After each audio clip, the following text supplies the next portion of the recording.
3000 کافر ہے، 1000 مسلمان ہیں، اور گھماسان کی جو ہے جنگ چل رہی ہے، یہاں سے مسلمانوں کا لشکر ہے، وہاں سے مشرکین کا لشکر ہے، جنگ چل رہی ہے، احد کی غزوہ چل رہا ہے، احد کا۔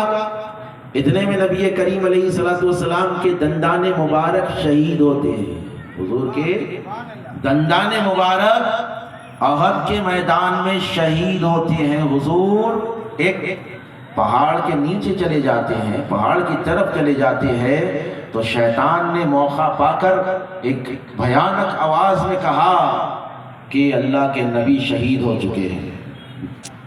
اس نے ایسی گرجدار آواز میں کہا میدان احد میں کہ محمد شہید ہو چکے ہیں۔ 3 میل تک اس کی آواز پھیلی، بروایت 30 میل تک اس کی آواز پھیلی۔ مدینے کی عورتیں اپنے گھروں کو چھوڑ کر نکل گئی کہ یہ کیا ہو گیا کہ نبی کریم علیہ السلام شہید ہو چکے ہیں۔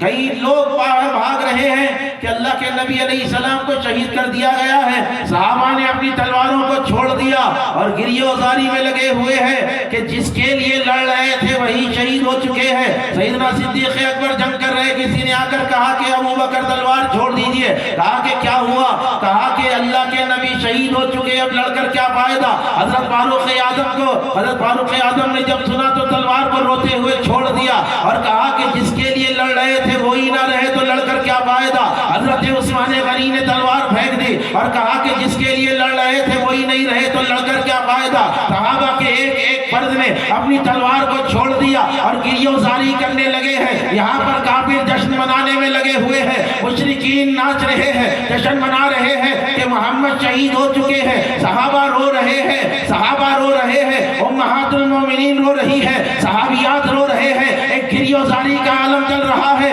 ہر جگہ پر لوگ اپنے سروں پر خاک ڈال رہے ہیں۔ ارے جس کے لیے لڑنے آئے تھے اب وہی نہیں رہے، جس کے لیے صبح سویرے اٹھتے وہی نہیں رہے، جس کے دیدار کے لیے مسجد کو آتے وہی نہیں رہے۔ تمام صحابہ رو رہے ہیں کہ سرکار نہیں رہے، سرکار شہید ہو چکے ہیں، اب لڑ کر کیا فائدہ ہے۔ مولا کائنات سے کسی نے آ کر کہا کہ یا علی اب لڑ کر کیا فائدہ ہے۔ کہا کہ مسئلہ کیا ہے؟ کہا کہ رسول اللہ شہید ہو چکے ہیں۔ مولا کائنات سیدنا شیر خدا حیدر کرار نے اپنی ذوالفقار کو بے نیام کیا اور ایک نعرہ لگایا، ارے جب نبی نہیں رہے تو جی کر کیا فائدہ۔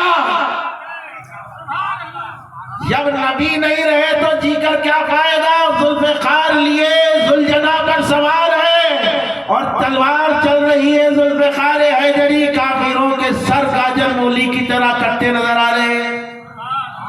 بھائی کس میں ہمت تھی جو ذوالفقار کا سامنا کر پاتا؟ کسی میں مجال نہ تھی کہ جو ذوالفقار کا سامنا کرے۔ مولا کائنات سروں کو کاٹتے ہوئے گزر رہے ہیں، سروں کو کاٹ رہے ہیں۔ جلال حیدری کا یہ عالم تھا کہ میدان احد پر لرزہ آ چکا تھا، میدان احد کی دھرتی کانپ رہی تھی، کافروں کے خون سے زمین رنگین ہو رہی تھی۔ تنہا ذوالفقار میدان احد میں ایسے چل رہی تھی کہ کٹتے ہوئے سر تو نظر آ رہے تھے، علی کی ذوالفقار نظر نہیں آتی۔ سبحان اللہ۔ کٹتے ہوئے سر نظر آ رہے تھے، علی کی ذوالفقار نظر نہیں آتی۔ جبرائیل علیہ السلام نازل ہوئے، کہا مرد میدان شیر یزا قوت پروردگار لا فتح الا علی لا سیف الا ذوالفقار۔ مولا کائنات گزرے تو دیکھا نبی کریم علیہ السلام ایک غار کے باہر مسکراتے ہوئے کھڑے ہوئے ہیں۔ اللہ کے نبی نے ارشاد فرمایا کہ اے علی تو کہاں پر رہ چکا تھا؟ خدا کی عزت کی قسم ہے، تنہا آقا کی ذات تھی اور مولا کی ذات تھی۔ ہزاروں کافر حضور پر حملہ کرنا چاہتے تھے لیکن تنہا ذوالفقار نے میدان احد کو فتح فرما دیا تھا۔ سبحان اللہ، سبحان اللہ۔ وجعلے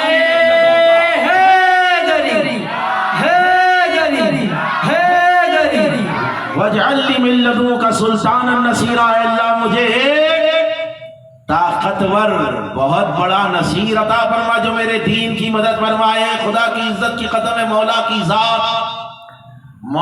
ذات، یہ دین جس پر ہم چل رہے ہیں، دین کی ابتدا تو تم نے پڑھی ہے۔ دین شروع ہوا غار حرا